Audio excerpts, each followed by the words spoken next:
I got up, my legs trembling. I looked at the book in my hand. Temps Deviationum. I looked at it with a new level of resentment. It wasn't just a catalyst for bad decisions. It was a sadistic teacher. It threw me into the cradle of the mafia to give me a lesson about power, fear, and silence. A lesson I would never have learned in a history class. A lesson I would honestly have preferred not to have learned that way. I went up the stairs, left the basement, and closed the door, as if that could contain the memory. I went to the kitchen, opened the refrigerator, and drank a liter of water directly from the bottle, a luxury I would never see the same way again. I leaned against the counter, the coolness of the metal a strange comfort. My reflection in the microwave showed a dirty and scared kid, but with something different in his eyes.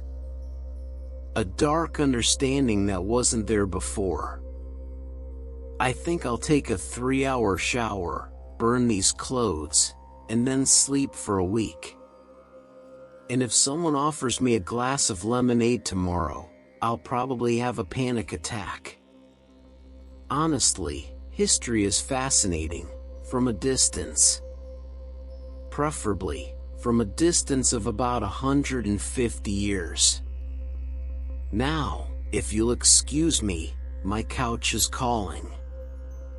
Unlike certain cursed artifacts, it has no murderous intentions. At least, I don't think so. Good night. And if you like the story, give it a like, subscribe to the channel, and hit the bell to get notified about my next disastrous trip. Or, just in case I don't make it back. I'll see you around. Or not. This was the early stage of World War I, before the idiotic optimism of "it'll be over by Christmas" finally died and was buried in the mud along with everyone else. The race to the sea had just ended. Germans on one side, British and French on the other. They dug these ditches, these scars on the face of Europe, suddenly realizing that charging open-chested against machine guns was a terrible idea. Shocking, I know. The result was a bloody stalemate, a war of attrition where the goal was no longer to conquer territory, but to exhaust the enemy until they had no more young men to throw into the grinder. And I was in the middle of the British sector. Great. At least they speak a variant of English I can understand. The men around me were young. Terrifyingly young. Some barely had beards. They were sitting on any dry spot they could find, cleaning their Lee Enfield rifles with almost religious concentration, writing letters home with tiny pencils, or just staring into nothingness. The boredom here was as palpable as the cold. A deadly boredom, interrupted by moments of absolute terror. A typical day, from what I knew of history, consisted of 99% monotony and 1% blind panic. Not a very relaxing ratio. "You're not from around here, are you?" the man with the mustache asked, more of a statement, looking me up and down. My NASA logo sweatshirt and my jeans were probably a small clue. "No," I replied, trying to make my braces seem less conspicuous. "I'm Canadian." Transfer. Terrible lie. My ability to improvise is directly proportional to my laziness. Which is to say, very low. He narrowed his eyes but seemed too tired to argue. Canadian, eh? Well, keep your head down, Canadian. Fritz has a good aim today. Fritz? The Germans, you idiot. He handed me a metal mug with a dark, hot liquid. Tea. At least, I think it was supposed to be tea. It tasted of dirt, smoke, and disappointment. I drank it anyway. The warmth was welcome. The days that followed were a blur of gray misery. The food was awful, a watery stew, biscuits so hard they could be used as a weapon, and the occasional slice of bully beef, a canned meat that defied description. Rats, huge and audacious, were the true kings of the trench. They ran over us while we slept. I, of course, complained. Silently, in my head. I complained about the lack of a mattress, the lack of a real bathroom, the lack of Wi-Fi. I complained about the fact that my red, damp, and dirty hair probably shone like a beacon for any bored sniper. But while I complained, I observed. There was a strange routine, almost a tacit live and let live agreement in some sectors. Breakfast was usually an unofficial time of peace. Both sides knew the other was trying to drink their watery tea in peace. There were even specific times that were considered more dangerous than others. A kind of macabre etiquette of war. It was humanity trying to assert itself in the most inhumane circumstances possible. People are strangely adaptable. They can get used to horror, turn it into a routine.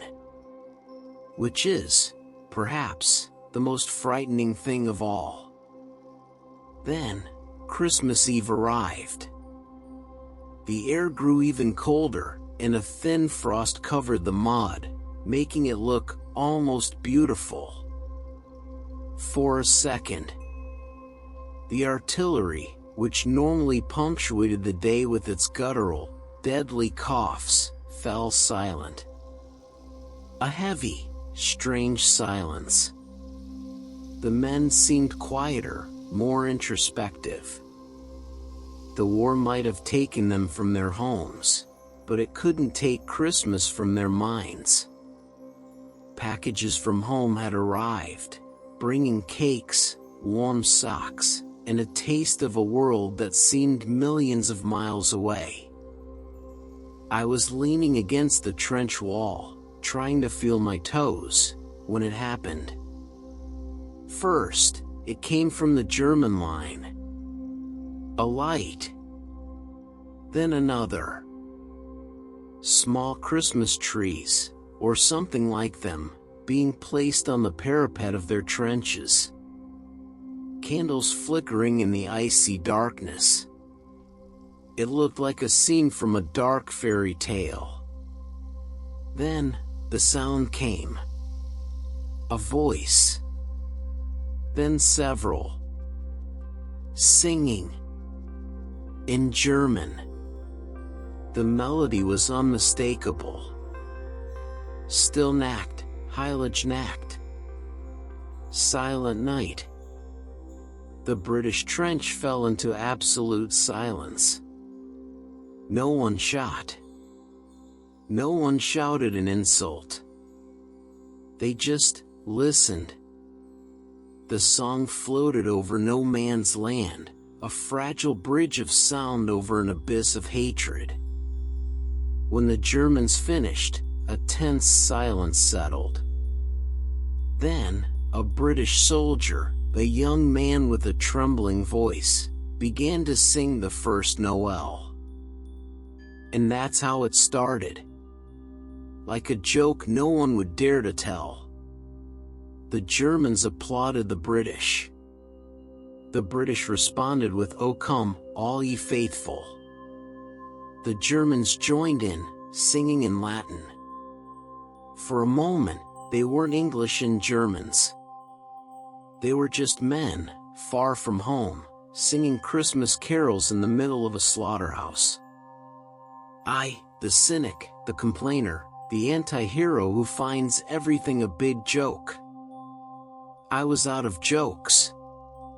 It was too surreal. It was like watching a BBC documentary, only with a 100% higher chance of being hit by shrapnel. Signs began to appear on the German lines. Handwritten. "You no fight, we no fight." The most basic and most important communication in the world. On Christmas morning, the most extraordinary thing happened. A German soldier, unarmed, climbed onto his parapet and walked slowly into no man's land. No one shot. He was hesitant, but determined. Another followed him. Then, a British officer did the same. They met in the middle. Alone, surrounded by devastation. And they shook hands. It was the breaking of the dam. Suddenly, men from both sides were climbing out of their muddy burrows, like cautious animals emerging after a storm. They moved carefully, then with more confidence, toward the center of that field of death. I went out too, of course. My curiosity always wins over my common sense. I stayed a little behind, the cowardly observer. What I saw was disconcerting. Men who, the day before, were actively trying to kill each other, were now laughing together. They showed pictures of their families. The leather of a pointed German helmet, the pickelhaube, was exchanged for a handful of British cigarettes. A German soldier, who was a barber back home, was shaving an Englishman in the middle of the frozen mud.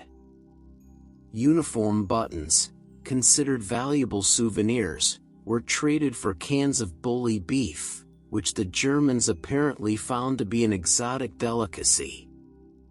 Poor souls. They spoke a mixture of broken English, broken German, and a lot of sign language. But the communication was clear. They were the same people. They were young, with the same fears, the same longings. A group began to bury the dead who lay in no man's land, a job the war did not permit. Germans and British, together, digging graves for their countrymen and for the enemies they now treated as colleagues. And then, the pinnacle of glorious absurdity, the football match. Someone produced a ball, or something that passed for one. Some reports say it was an empty can of meat, others that it was a real ball. It doesn't matter. In the middle of no man's land, between the craters and the barbed wire, an impromptu soccer game began. Khaki uniforms against field gray uniforms. The goalposts were piles of coats. There was no referee, no clear rules, just the chaotic joy of kicking a ball. I stood watching, leaning against a twisted piece of wood. A red-haired nerd with braces watching history happen before his eyes. And the only thing I could think was, the pitch is in terrible condition.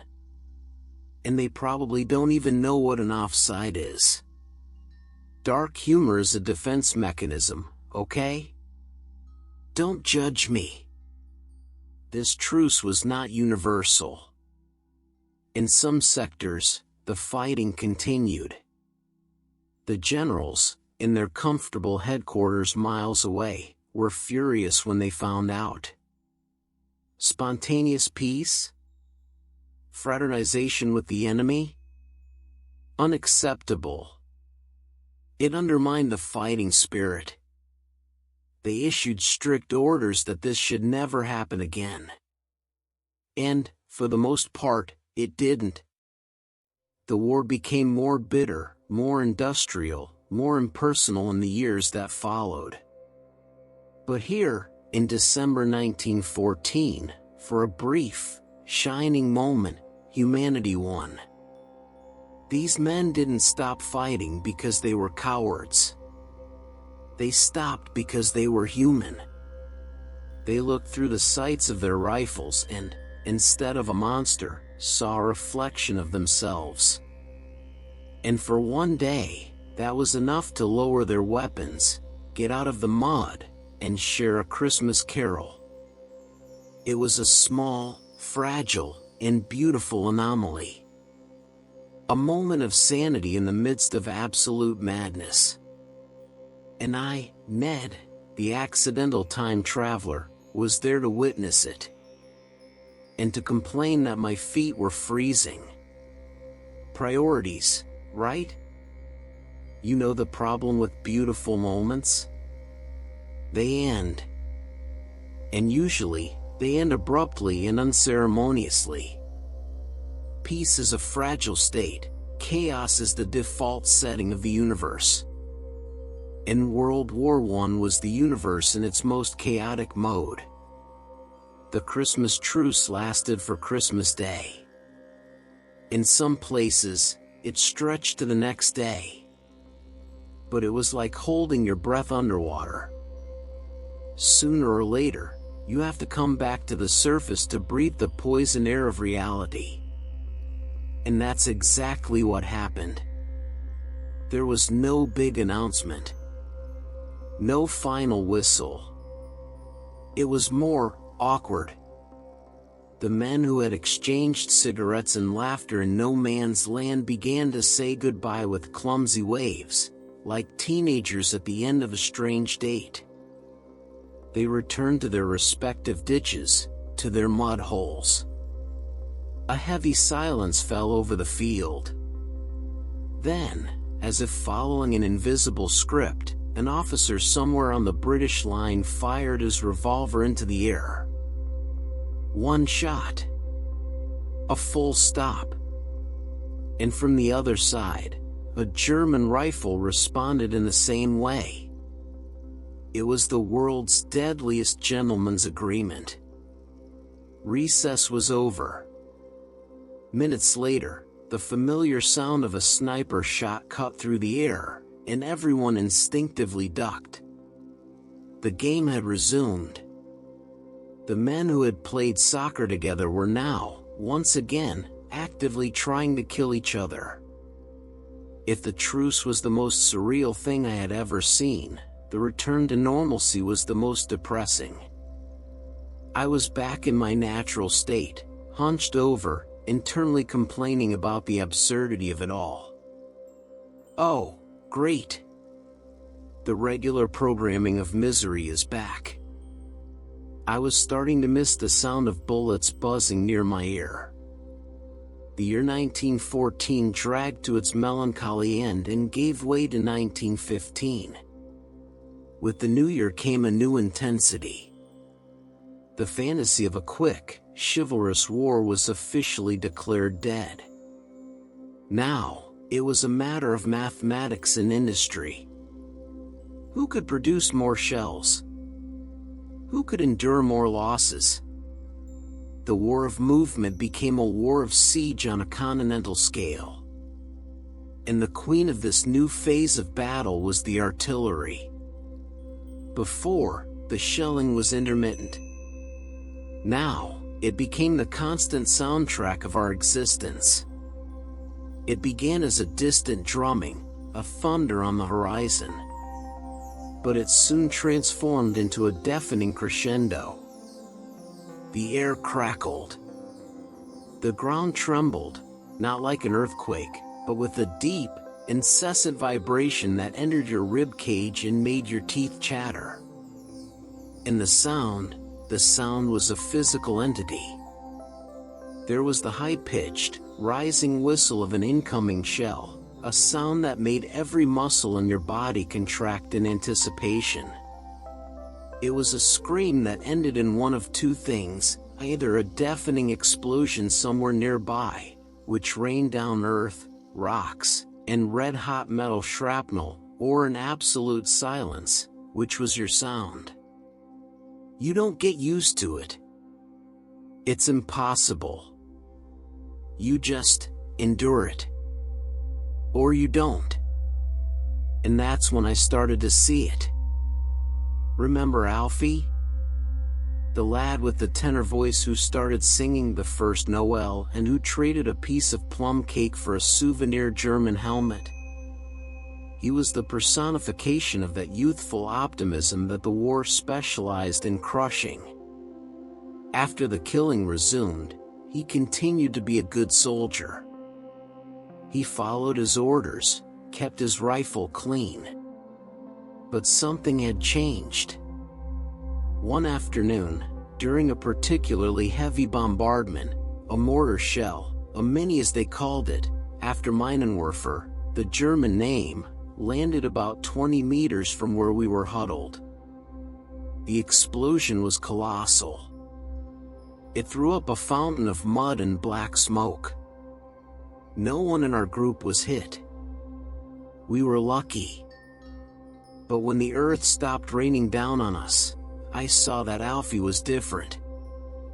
He was curled up in a ball, his hands over his head, shaking. Not a shiver from the cold. It was a violent, uncontrollable tremor, as if his body were being shaken by an invisible force. His eyes were open, but they saw nothing.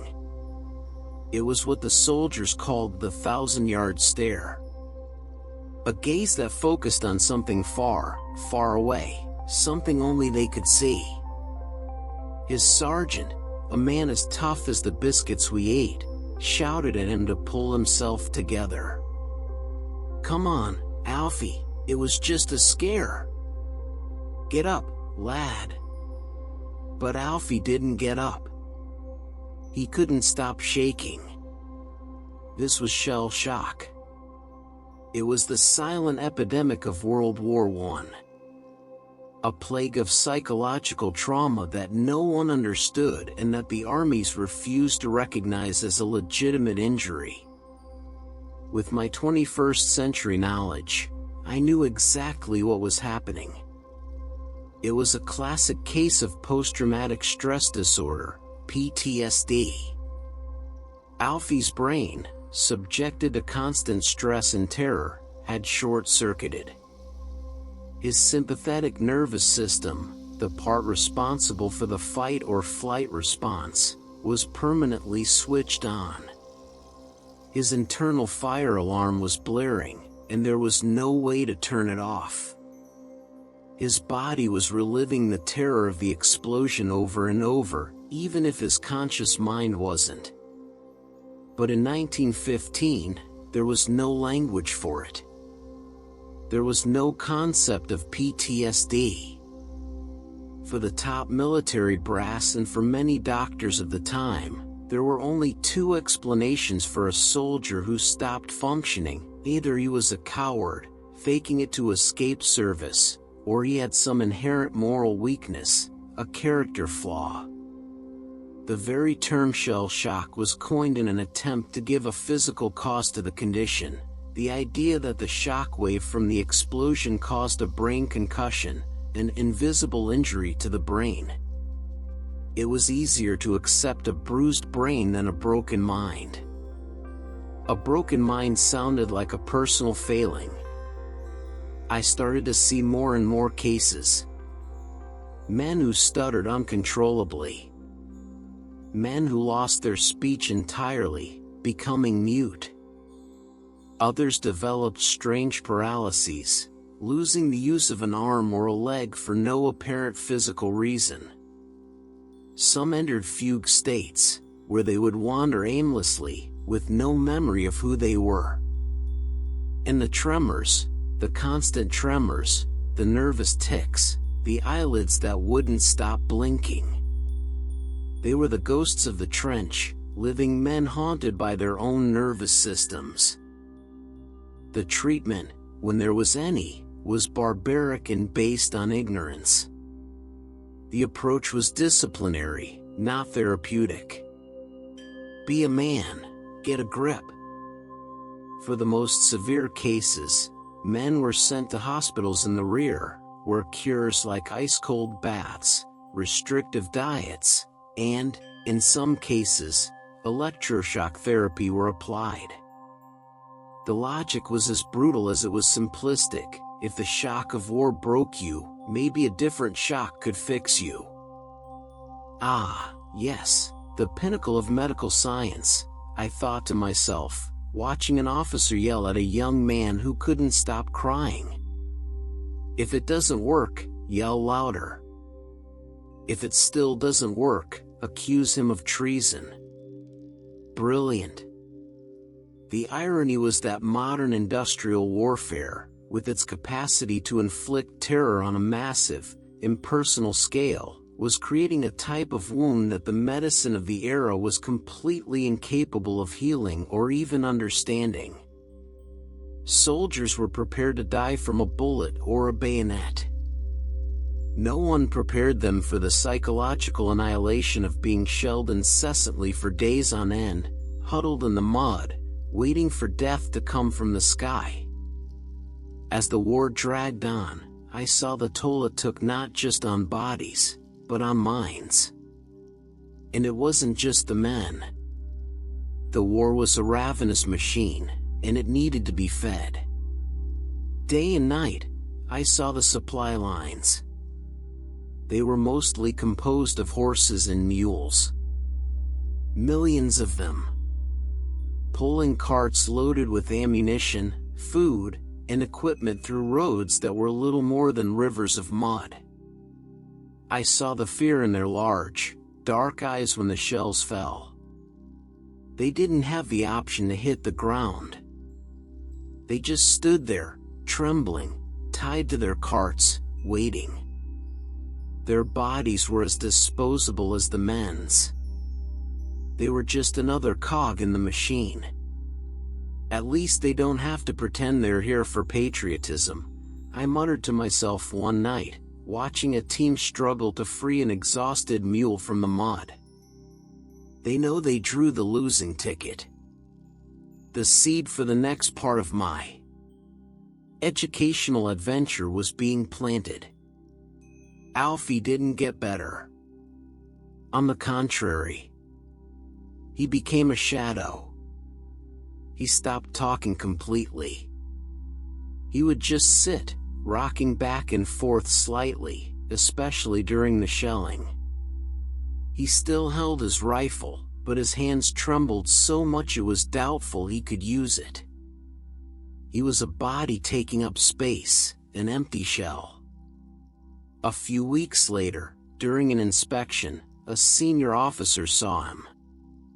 There was no compassion in his gaze. Only irritation. He saw a useless soldier. Alfie was labeled NYD, not yet diagnosed, nervous, a vague label for anyone who wasn't bleeding but was clearly broken. That night, 2 military policemen came and took him away. He didn't resist. He didn't even seem to notice. He just walked with them, with his 1,000-yard stare, out of the trench into the rear. To a hospital, perhaps. Or to a firing squad, on charges of cowardice. No one knew for sure. No one asked. In war, people just disappear. I watched him go, his silhouette vanishing into the darkness. No visible wound, no blood, but he was as real a casualty as any man hit by shrapnel. War doesn't just destroy bodies and buildings. It destroys minds. And those are the wounds that don't show up in photographs, the scars that soldiers carry home, invisible to everyone but themselves. And I was there, a spectator from another era, feeling a cold that came not from the weather, but from the deep, desolate understanding of the fragility of the human mind in the face of organized madness. You start to notice patterns when you're stuck in a place like this. Routines.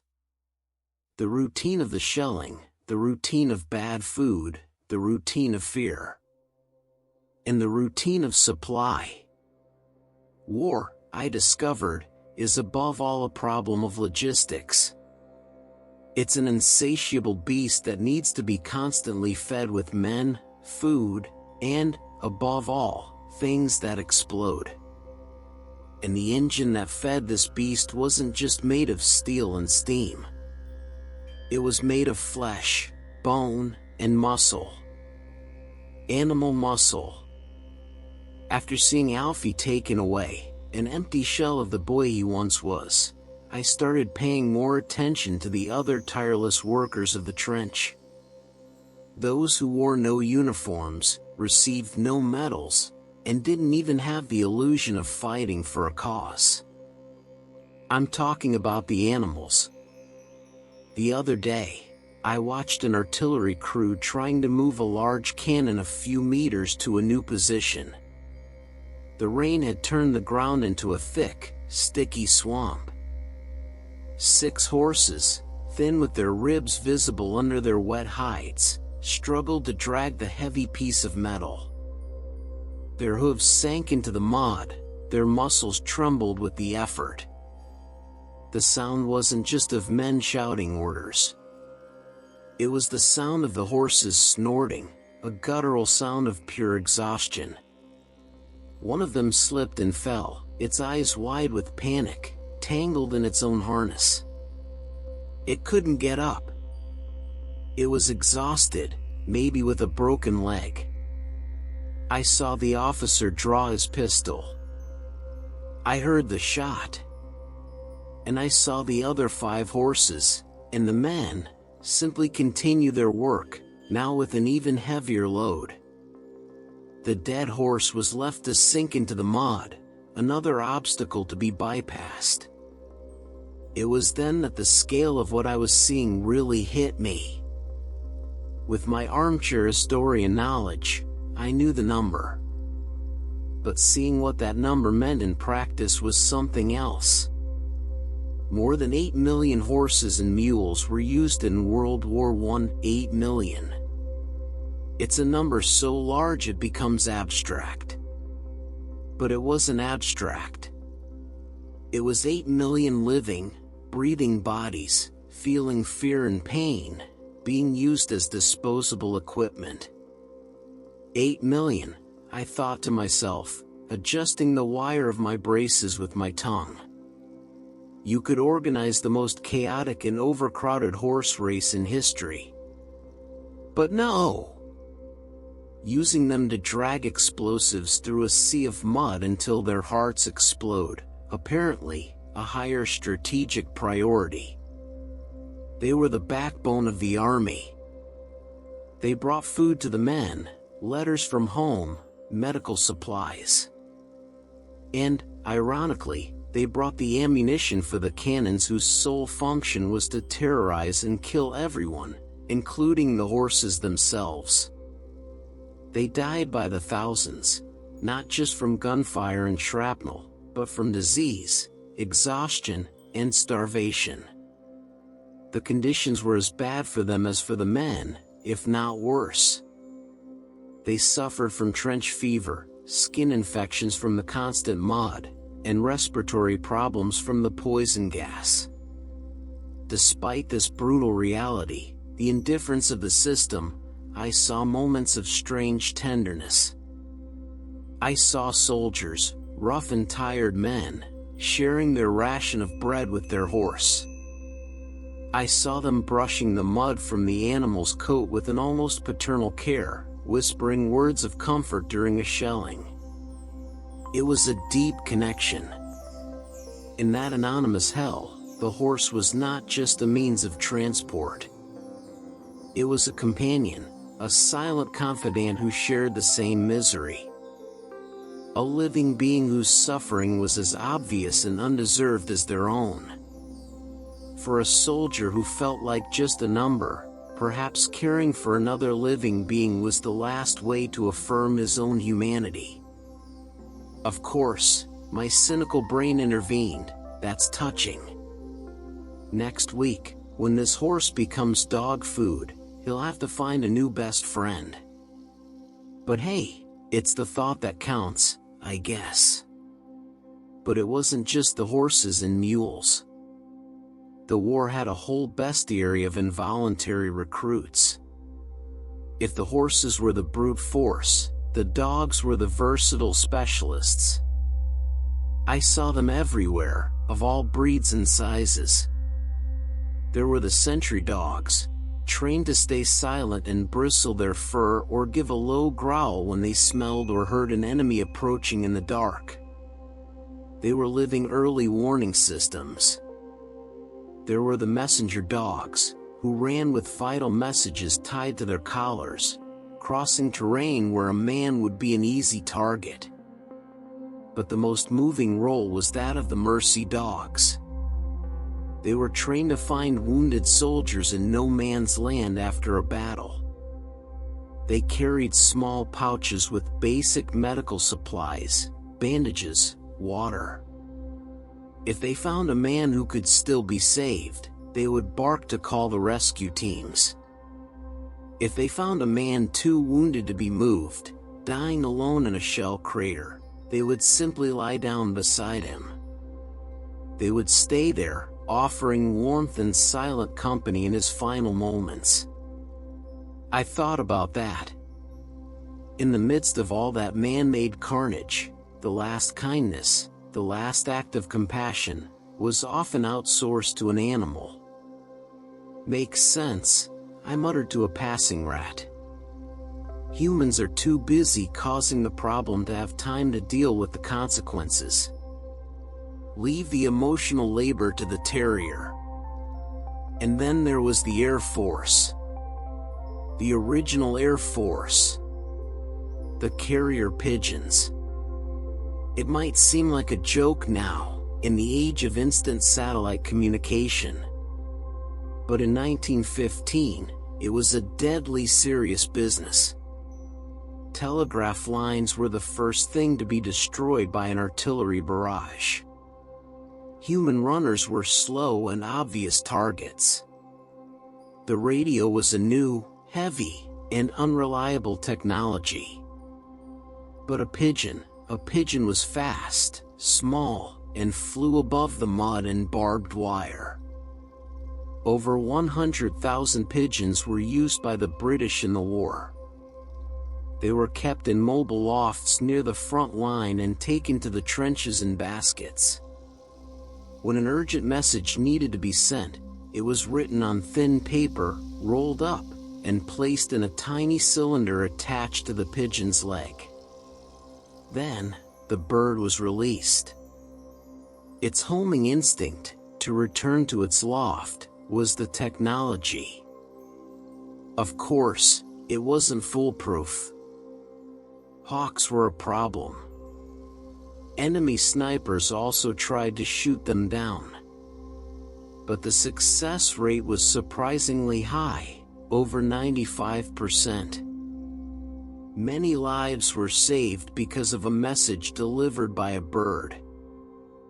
I knew the story of Sherami, a pigeon that, later in the war in 1918, would save an entire American unit, the Lost Battalion, by delivering its message despite being shot in the chest, blinded in one eye, and having one leg nearly torn off. They literally saved the leg that carried the message. A bird with a wooden leg and a medal for bravery. The 20th century was, indeed, very strange.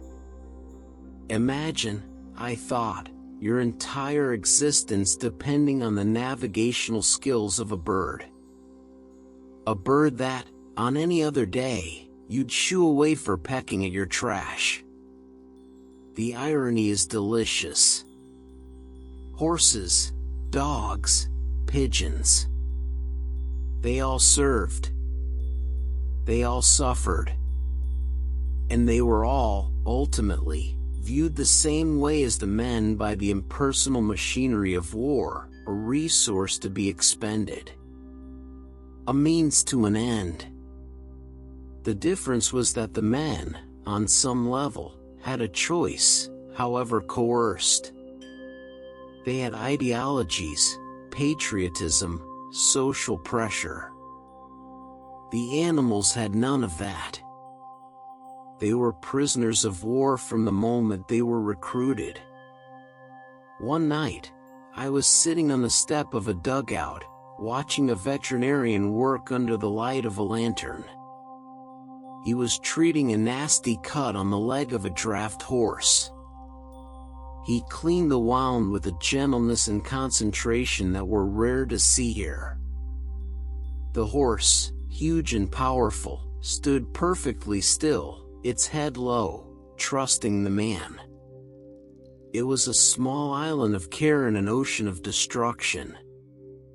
A reminder that, even in the midst of the craziest inhumanity, the connection between man and animal could persist.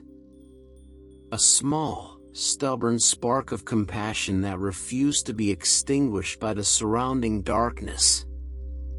The image of that vet and the horse stayed with me. A small act of order and care in the midst of a universe dedicated to chaos and destruction.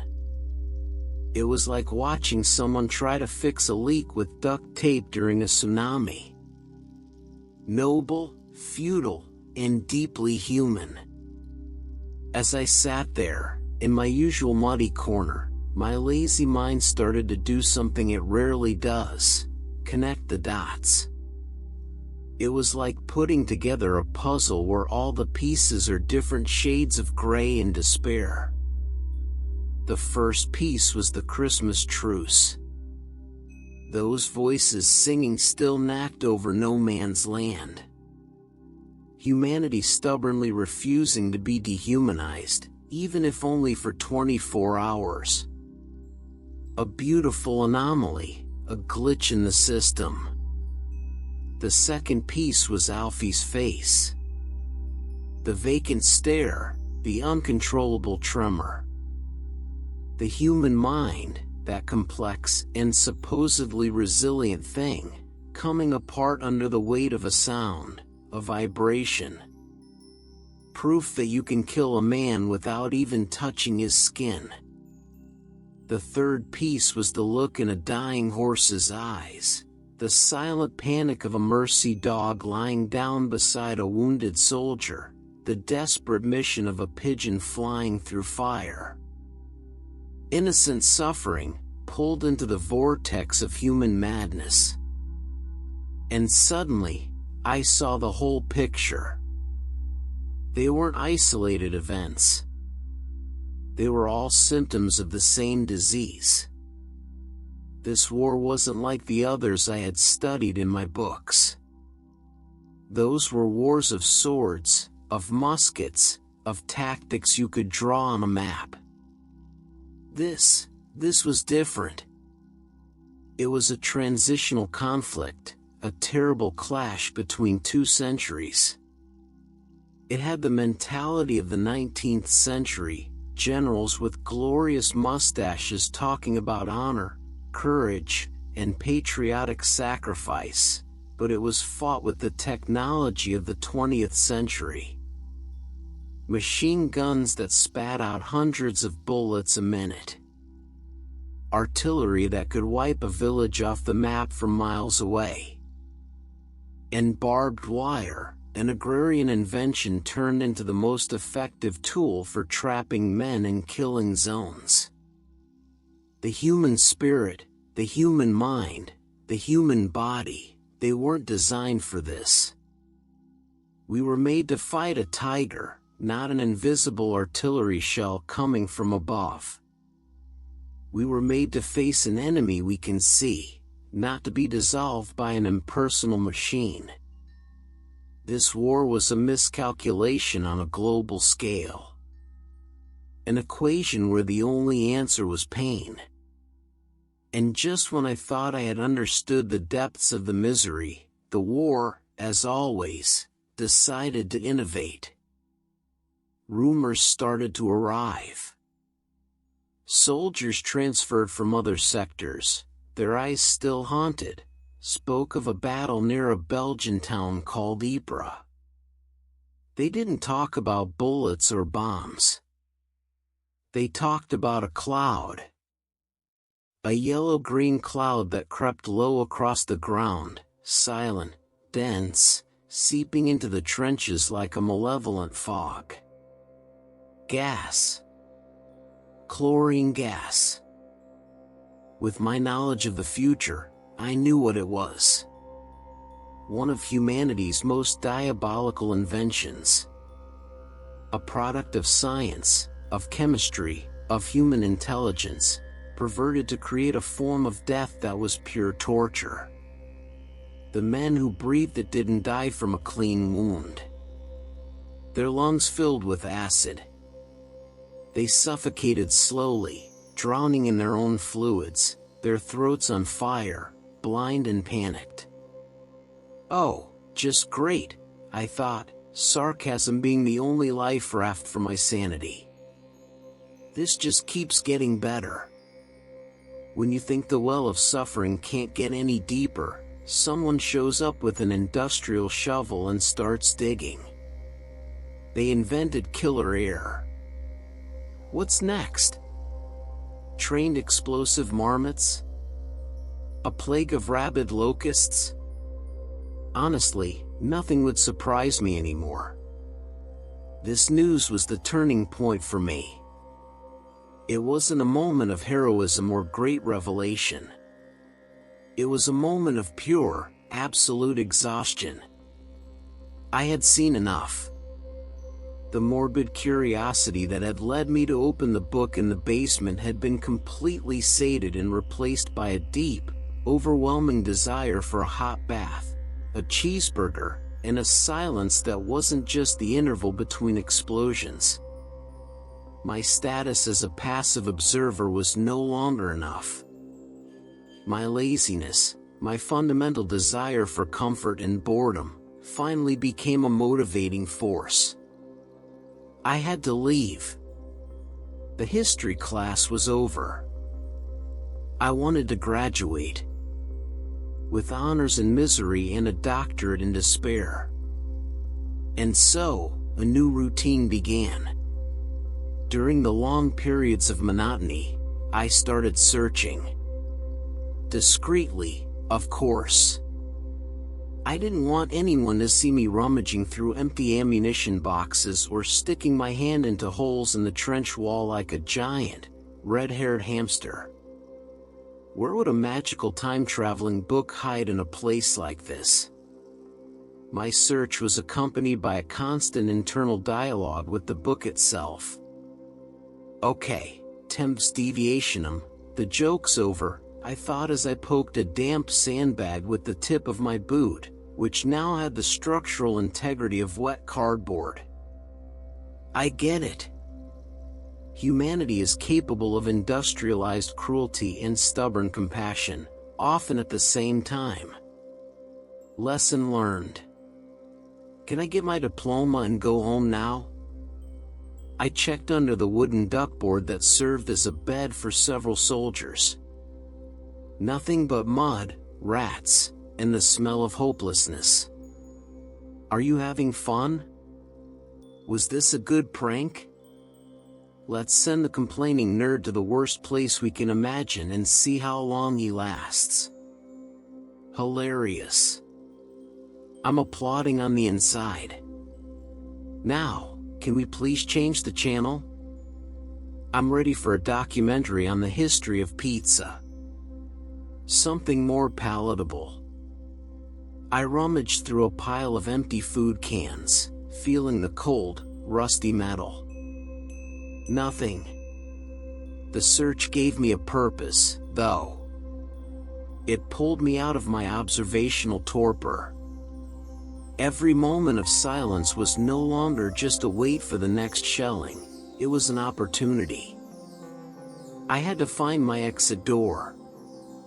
my personal anomaly, my own truce with history. And it had to be soon, before the war decided to invent yet another creative and horrific way to kill everyone, including an accidental time traveler with braces. My patience had run out.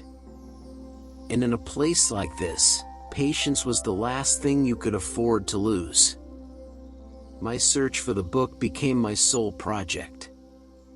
The war could continue its senseless rage around me, but in my head, I was a man on a mission. A very, very lazy mission to get back to a place with a couch and a refrigerator. I became an expert in dugout topography. A connoisseur of empty ammunition boxes. An archaeologist of rubble piles. Every lull in the fighting was a window of opportunity. But the book, being the dramatically annoying object that it is, was nowhere to be found. Until the war, in its chaotic generosity, gave me a clue. A nighttime bombardment, heavier than usual, hit a part of our line that housed some officers' quarters. When the dust, or rather, the flying mud, settled, the landscape was altered. A section of the trench had collapsed, revealing the innards of a dugout that had taken a direct hit. The order came to see what could be salvaged. Tools, maps, anything of value. And I, being an extra and useless body, was sent along. Entering that destroyed space was different. It wasn't the anonymous destruction of no man's land. It was personal. The space was small, cramped, but you could see the traces of an attempt at normalcy. A silver photo frame, now crushed, the broken glass revealing the smiling face of a woman. Letters from home scattered and stained with mud, the elegant handwriting now illegible. A pipe broken in half. It was someone's life, pulverized in an instant. A reminder that every soldier was a universe of memories and connections, and the war was a black hole that devoured them without distinction. I was rummaging through the debris, feeling a pang of something that could almost be described as respect for the dead, when my foot hit something solid. Solid and with a familiar shape. I lowered the borrowed flashlight. Between the splintered wood and the damp earth, under a torn page from a field manual, was the spine. Dark, worn leather. No visible title. But I knew that spine. I knew it like I knew the sound of my own braces clicking. Temps deviationum. My heart didn't race. I didn't feel a wave of triumph. What I felt was relief. A deep, heavy relief that seemed to run through my entire body and loosen knots I didn't even know were there. It was the feeling of finally finding the key after being locked out of your house in a storm. I grabbed the book. It was damp and smelled of wet earth and cordite. I hid it inside my sweatshirt, the most anachronistic and precious object for miles. I needed a moment. I moved away from the others, finding a small recess in the trench wall, a poorly lit dead end. The sound of war continued, a constant hum, but it seemed more distant now. My hands, trembling slightly, not from shell shock, but from pure anticipation, flipped through the fragile pages. They were damp, and some stuck together. Come on, come on. I muttered to myself, my voice a hoarse whisper. It can't be a complicated spell. Something simple. Please.